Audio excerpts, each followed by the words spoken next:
Welcome to Fright Night.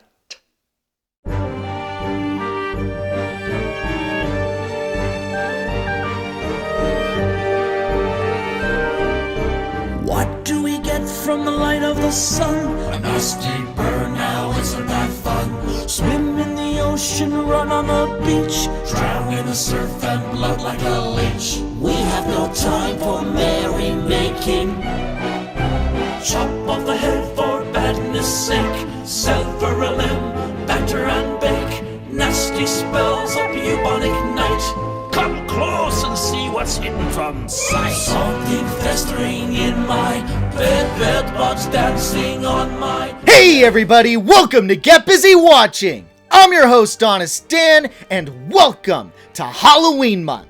This year, I'm doing something a little bit different. Instead of reviewing older movies, I'm collecting all of the horror films that I've seen this year into one giant month-long rapid fire. 7 reviews each, one for every day of the week, kind of, minus last week. And if time permits, one deep dive into one of my favorite horror flicks of all time. No spoilers on that yet, as I don't want to make false promises, but in the meantime, let's kick off the first week of Halloween month. Grab your pumpkin caramel latte, and let's talk scary movies. And if you haven't heard it yet,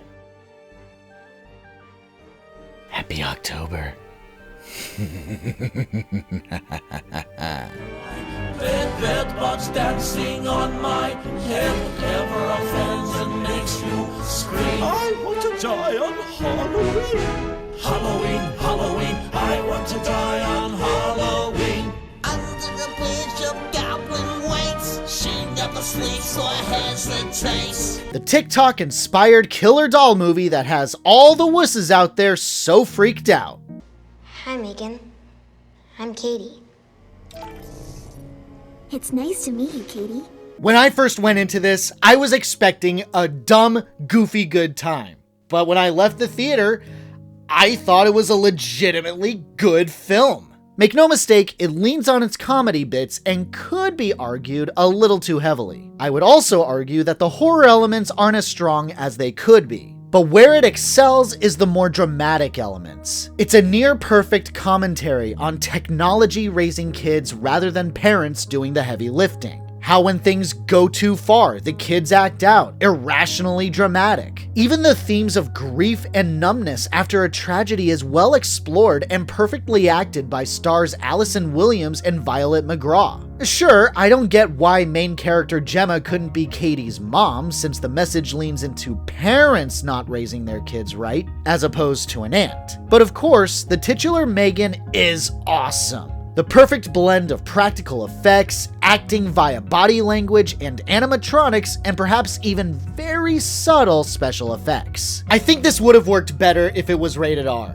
Thankfully, there is an unrated version out there, so I can only imagine that's the definitive way to watch this. But even in its vanilla state, I highly recommend it. It's still really rock solid. I just don't know if I want a sequel. What else can you do with this idea? My honest rating for Megan, a 4 out of 5. This is the part where you run.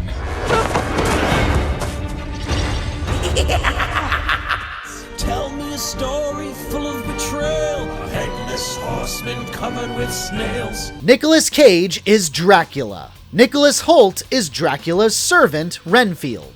He's had enough of being Dracula's slave, kills some gangsters, and catches the eye of the gangsters' leader and the entire police force teaming up with Aquafina. Did I watch you cut a guy's arms off with a decorative serving platter?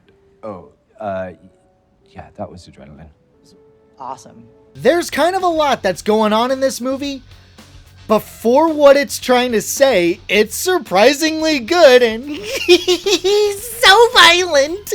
Oh yes, the violence here wouldn't look out of place in a modern Mortal Kombat game. Buckets of blood, gross and juicy makeup, bloody bodily explosions, limbs getting ripped off, guts flopping out, literally faces getting torn off. If you're a slut for gore, then you're in for a treat. The fact that it's both Holt and Cage dishing out the violence is merely the blood-soaked cherry on top. And yes, Cage is about as perfect a Dracula as anyone could ask for. Posh, pretentious, and for the comedic tone, strikes the perfect balance of hilarious and threatening. On those merits alone, this was an easy sell. But like Megan, it aspires to be more than a comedic gorefest. It's a commentary on toxic relationships, the ways it can harm not just yourself but the people around you if you bring it to them. The symbolism isn't always subtle, but whether it's on the nose or not, they're played with in clever ways, and Renfield's journey is both heartwarming and genuinely triumphant. The only real complaint I have, which is a very minor one admittedly, was that they didn't make the immortally gorgeous and criminally underrated Shora Agdashlu as a wife of Dracula. Fingers crossed that's being saved for a sequel? I saw this with a friend, and I'm not nearly as in love with it as she was. But that's because I think she can relate to it on a very personal level, one that I certainly can't. It's such a tragedy that it bombed at the box office, so I beg everybody to please check this out. It's so freaking good! My honest rating for Renfield, a 5 out of 5. I am Dracula. Okay, obviously we're dealing with a little bit more than just narcissism here.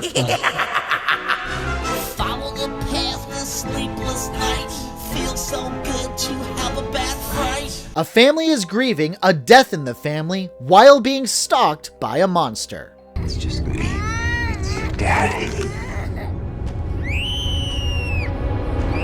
It's me. Never thought I'd see the day where I'd see a horror movie that is both wildly mediocre and yet weirdly respectable.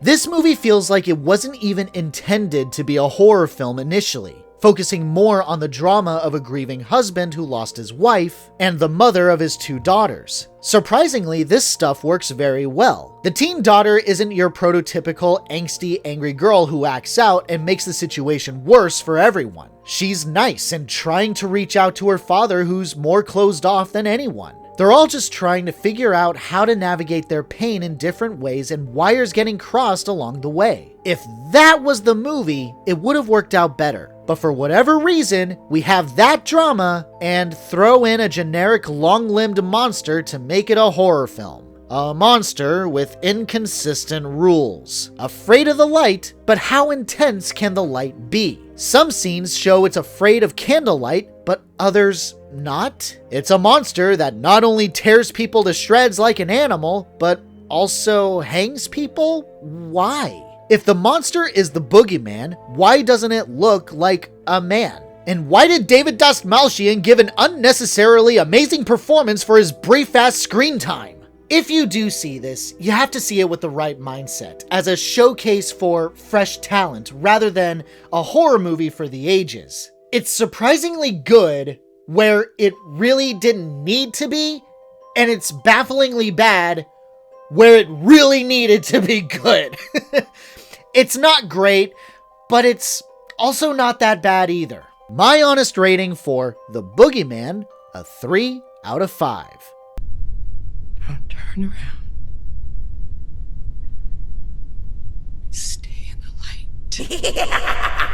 Dancing, raging down the hall. Watch your step, you'll have a great fall. The ghost of David Harbour becomes an internet viral hit. The youngest son of this family tries to help him pass on, whereas his dad, the Falcon, wants to exploit him for personal gain.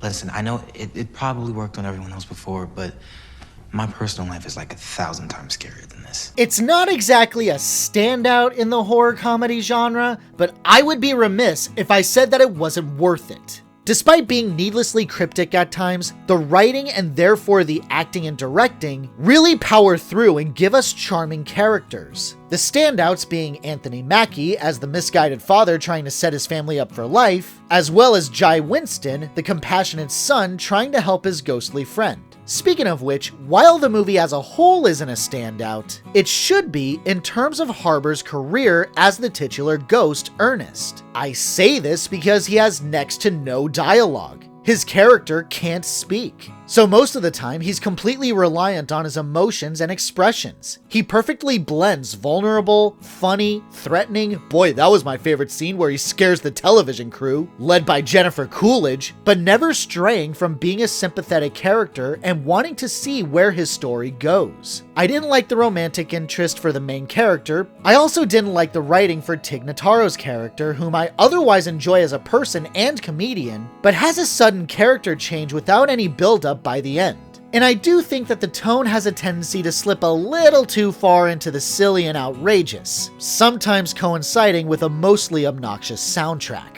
Despite its noticeable hiccups, the charm factor alone makes this worthwhile. So if you're subscribed to Netflix and you're a fan of David Harbour, I recommend it. My honest rating for We Have a Ghost, a 4 out of 5. Why help you? Because you're stuck. I know a sight that will make you scream, I want to die on Halloween! What starts as a long-awaited get-together with a group of friends becomes a fight for survival when a masked stalker hunts them all down in a remote cabin. Whoa! You wasn't the Jim Crow fuck, right?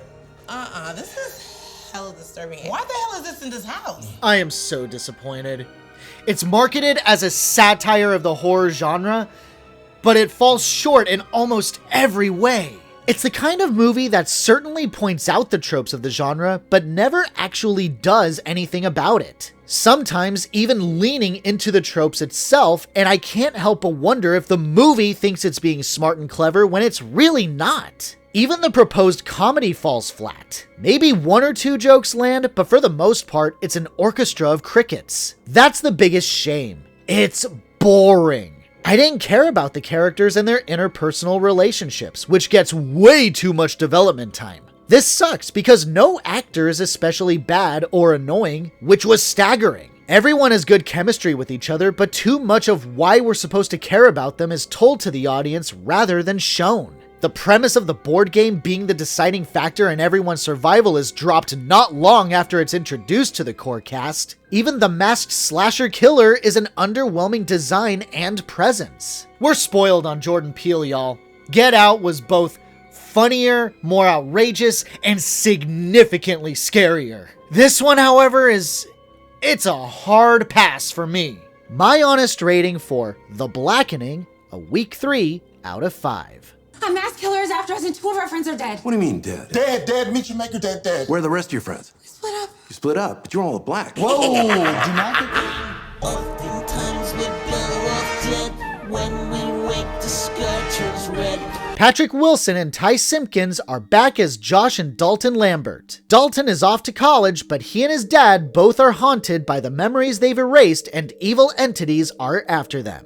Is it keeping you in or out?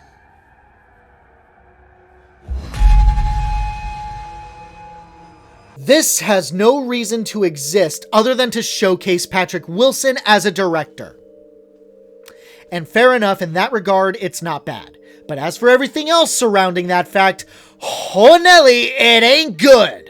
The writing is what shoots this movie in the spine. It takes way too long to get to where it needs to go, resulting in boredom. The character development is two-dimensional, so you can't get invested in their personal stuff. For some reason, the film relies on you not knowing about Chapter 2 and rehashes those events very clumsily. Not to mention that the family is a broken mess of a family, a tired modern trope all its own, and newcomer Sinclair Daniel is ass annoying as Chris Winslow. As per usual with the bad horror, the rules of the supernatural are never clearly defined. What can these ghosts do? What can't they do? Can they come into the real world? If this ghost is trying to help Dalton, why is he vomiting on him? The list of inconsistencies could easily be formatted into an encyclopedia. The only thing that saves it is Wilson's direction. Being a part of these movies for 13 years now, holy crap, as well as the Conjuring films, he clearly learned the basic concepts of horror structure. Setup, tension building, and payoff, sometimes not at all bothering with eerie music, which I wish more scary flicks would do more often. And the acting is quite good from the two leads. Is it the worst horror film ever made?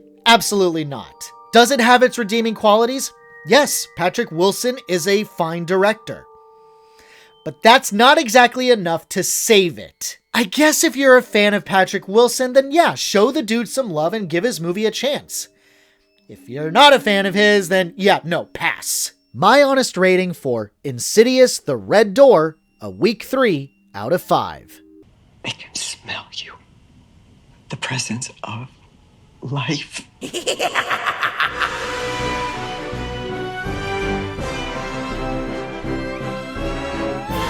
A Spanish follow-up to the hit film Bird Box. Sebastian is a survivor of the unseen creature invasion, but is influenced by them after seeing them. He believes that it's his holy mission to set free a group of survivors seeking refuge.